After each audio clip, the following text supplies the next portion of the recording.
लोग जब अपना राजनीतिक जीवन शुरू करते हैं तब जो वो बयानबाजी करते हैं, तब वो प्रचार प्रसार करते हैं और उसमें जो वादे करते हैं, जो स्टेटमेंट वो देते हैं वो अलग होते हैं।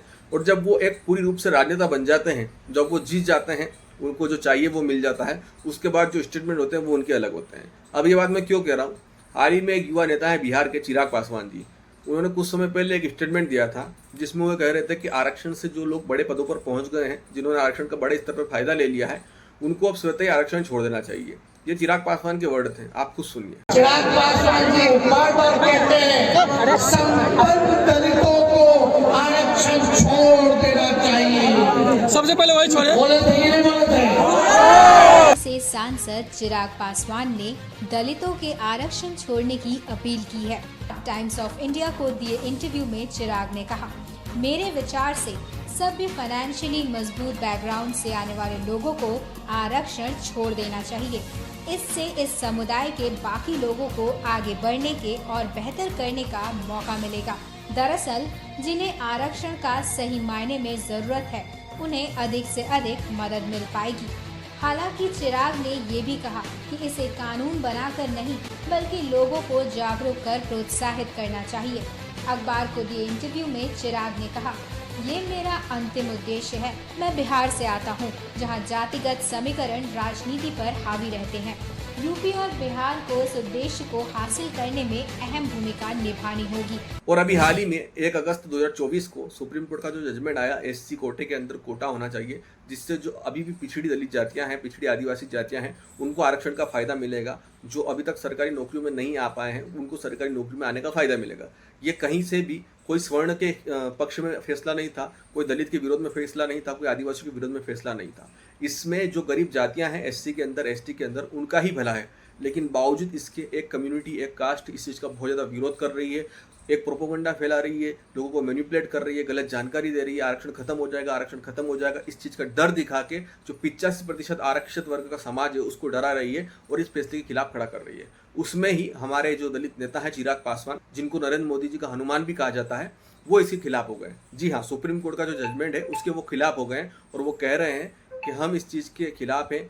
उनका कहना है कि जो समाज में अराजकता है, जो छुआछूत है, जो अनटचेबिलिटी है, उसके आधार पर आरक्षण दिया गया है, गरीबी के आधार पर आरक्षण नहीं दिया गया है। तो एक कास्ट को नहीं, पूरे वर्ग को दिया गया है, तो इसलिए पूरे वर्ग में एक जैसा आरक्षण रहना चाहिए, इसमें कोई बदलाव नहीं होना चाहिए। ये स्वयं चिराग पासवान के वर्ड है, आप सुनिए उन्होंने क्या कहा।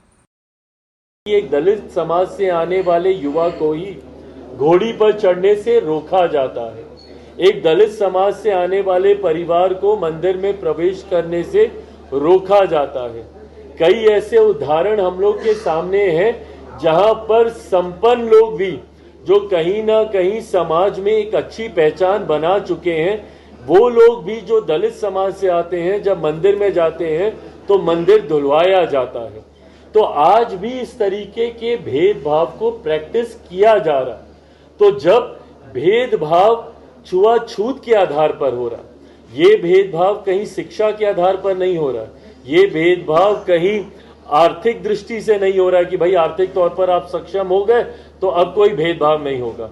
जैसा मैंने अपने उदाहरण में बताया कि कई ऐसे बड़े नाम भी हैं, मैं नाम नहीं ले रहा, आप सब उन नामों को भी जानते हैं। कई ऐसे बड़े नाम भी हैं जो अगर किसी मंदिर में चले जाते हैं तो उसके बाद उस मंदिर को गंगा जल से धोया जाता है। देखिए, इस पे अपनी तरफ से जो ये ऑब्जर्वेशन सुप्रीम कोर्ट के द्वारा आई, उस पर हम लोगों की भी असहमति है और इस असहमति को प्रमुखता से हम लोगों ने दर्ज किया है। हम लोग इस बात को लेकर स्पष्ट है कि अनुसूचित जाति का आधार अनटचेबिलिटी है, इसका कोई शैक्षणिक आधार नहीं है, इसका कोई आर्थिक आधार नहीं है। ये जो भेदभाव जिसकी वजह से ऐसी कास्ट को संविधान में शेड्यूल किया गया और जो शेड्यूल कास्ट कहलाई, इनका आधार हमेशा से छुआछूत रहा है, अनटचेबिलिटी रहा है। ऐसे में इसमें क्रीमी लेयर का प्रावधान हो ही नहीं सकता।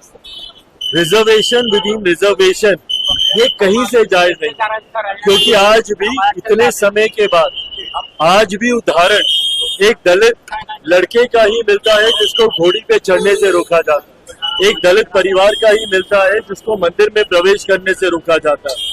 कई ऐसे बड़े नाम भी हैं मैं नाम नहीं लूंगा, बट कई ऐसे नाम हैं जो बड़े पदों पर है, पर अगर वो मंदिर जाते हैं तो उसके बाद मंदिर को गंगा जल से धुलवाया जाता है।